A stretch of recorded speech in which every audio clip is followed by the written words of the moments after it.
सिहावल विधानसभा क्षेत्र के देवसर तहसील के बहेरा गांव में सरकारी जमीन पर अतिक्रमण कर पक्का मकान निर्माण करने वाले अवैध कब्जाधारियों को निर्माण को देवसर में पदस्थ एसडीएम आकाश सिंह आईएएस ने तुड़वाकर सरकारी जमीन खाली करवाई, तो कांग्रेस के सिहावल विधानसभा के विधायक कमलेश्वर पटेल ने आईएएस की इस कार्यवाही को अवैधानिक बताते हुए मोर्चा खोल दिया और गिराए गए मकान के सामने ही सड़क पर दोपहर 12 बजे से अपने कार्यकर्ताओं के साथ अनशन पर बैठ गए। विधायक लगातार यह मांग कर रहे थे कि सरकारी जमीन से गिराए गए मकानों की नुकसानी दी जाए और इस अतिक्रमणकारियों को पट्टा दिया जाए। सड़क पर विधायक के इस तरह धरने पर बैठने की सूचना पर आईएएस आकाश सिंह वहां पहुंचे और उनसे कार्यवाही को बताना चाहा, जहां पर विधायक ने उनकी एक न सुनी, साथ ही आईएएस को खरी खोटी सुनाई और अपनी मांग पर अड़े रहे। बावजूद इसके आईएएस ने उनकी मांगों के अनुसार जांच कर कार्यवाही करने की बात कही, पर विधायक नहीं माने और धरने पर बैठे रहे। तो वहीं आईएएस आकाश सिंह भी लगातार 5 घंटे धरना स्थल पर ही बरसते रहे,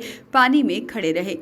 आखिरकार जब कलेक्टर सिंगरौली ने अपना प्रतिनिधि मंडल मुख्यालय से 60 किलोमीटर दूर देवसर भेजा और उस प्रतिनिधि मंडल ने विधायक की मांगों को हल करने का भरोसा दिया, तब जाकर विधायक धरना स्थल से हटे। सरकारी जमीन पर जिन अतिक्रमणकारियों ने अवैध निर्माण कार्य किया था, उनके पिता सरकारी शिक्षक हैं और उनकी मां उसी गांव में कई जमीनों की मालकिन हैं और उन लोगों के द्वारा किए गए अवैध अतिक्रमण को गिराने के एवज में 4.5 लाख रुपए का मुआवजा और उन्हें पट्टा देने की मांग पूरी होने पर जहां विधायक और पीड़ित इसे अपनी जीत मान रहे हैं, तो वहीं सरकारी भूमियों पर अतिक्रमण करने वाले लोगों में खुशी की लहर जाग गई है और साथ ही में प्रशासन अब उन्हें नहीं हटाएगा। पर आईएएस आकाश सिंह अभी सरकारी भूमियों से अतिक्रमण हटाने की कार्यवाही शुरू रखते हुए कार्यवाही को अंजाम देते हैं या नहीं, यह तो आने वाला समय ही बताएगा। आपको सड़क पर बैठकर अनशन प्रदर्शन करना पड़ा और सरकार के खिलाफ मुखर होना पड़ा। देखिए, मध्य प्रदेश सरकार के इशारे पे, भाजपा सरकार के इशारे पे जिस तरह से गरीबों का आशियाना उजाड़ने का काम किया गया, देवसर मुख्यालय में जियामन पंचायत अंतर्गत मनोज बंसल, विवेक, अमित कुमार बंसल, जो प्रधानमंत्री आवास योजना के तहत मकान इनका बना हुआ था, भूमिहीन है, शासकीय भूमि में काबिज थे, पर 20-25 साल से ज़्यादा समय से काबिज थे और इनका प्रधानमंत्री आवास योजना की 2 किस्त भी लग चुकी है। और दूसरा एक शिक्षक है जो इन्हीं के परिवार के हैं, 4 लोग इस मकान में रहते हैं। तो इनका पूरी तरह से जिस तरह से क्रूरतापूर्वक कार्रवाई की गई है और एक और बंसल परिवार का यही बाजू में छोटा सा घर गिराया गया है, तो ये किसके इशारे पे हो रहा है? कौन यहाँ पर एक कोई नए एसडीएम आए हैं, पता नहीं। आईएएस का मतलब आई एम सेफ अभी तक तो हम समझते थे, ये तो पता नहीं क्या बन गए हैं और किस तरह से ये कार्रवाई कर रहे हैं। अभी बता रहे 15 अगस्त के दिन लोगों के घरों में घुस गए अतिक्रमण हटाने के नाम पे। किसी की बीवी बच्चे रहते हैं, परिवार रहता है, बहन बेटियां रहती हैं, किस परिस्थिति में है, किसी के घर में बिना अनुमति के घुसने का किसी को अधिकार नहीं है। ये कहाँ की तानाशाही है? ये भाजपा सरकार में इस तरह के तानाशाह अधिकारी इस तरह की कार्रवाई कर सकते हैं। ऐसे तानाशाह को सबक सिखाने के लिए गरीबों के साथ, मजदूरों के साथ, जो यहाँ के छोटे छोटे गरीब व्यापारी हैं, उन जो 50-50 साल से बसे हैं, उनके आशियाना उजाड़ने की बात कर रहे हैं, ऐसे अधिकारी के खिलाफ, सरकार के खिलाफ हम यहाँ पे धरने पे बैठे हैं।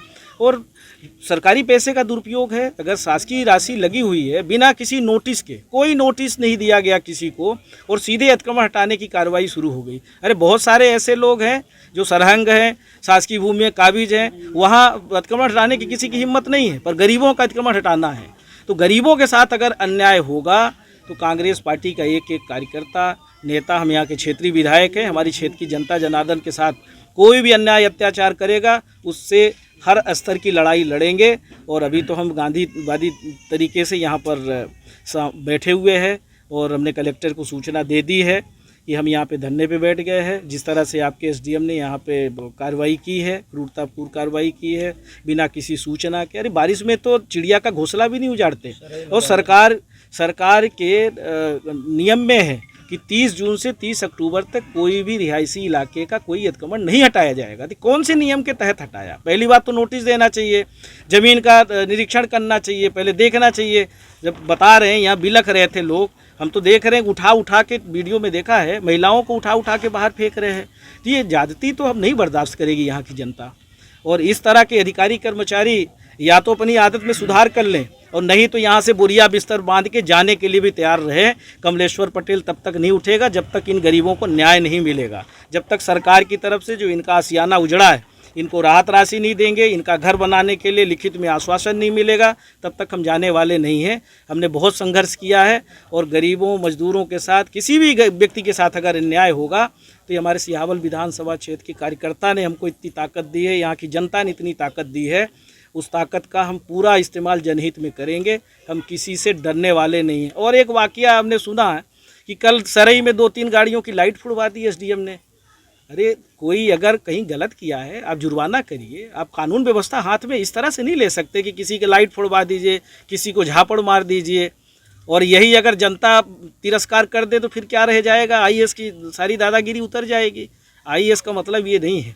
ट्रेनिंग जो दी जाती है, लोग हम सारे लोग, चाहे विधायक हो, सांसद हो, मंत्री हो, सरकार हो और सरकार में बैठे हुए अधिकारी कर्मचारी हों, जनता जनार्दन के लिए बने। और जनता जनार्दन का जो अपमान करेगा वो अपनी जिम्मेदारी का निर्वहन नहीं कर रहा है और ऐसे तानाशाह को यहाँ रहने की इजाज़त तो हम नहीं देते हैं।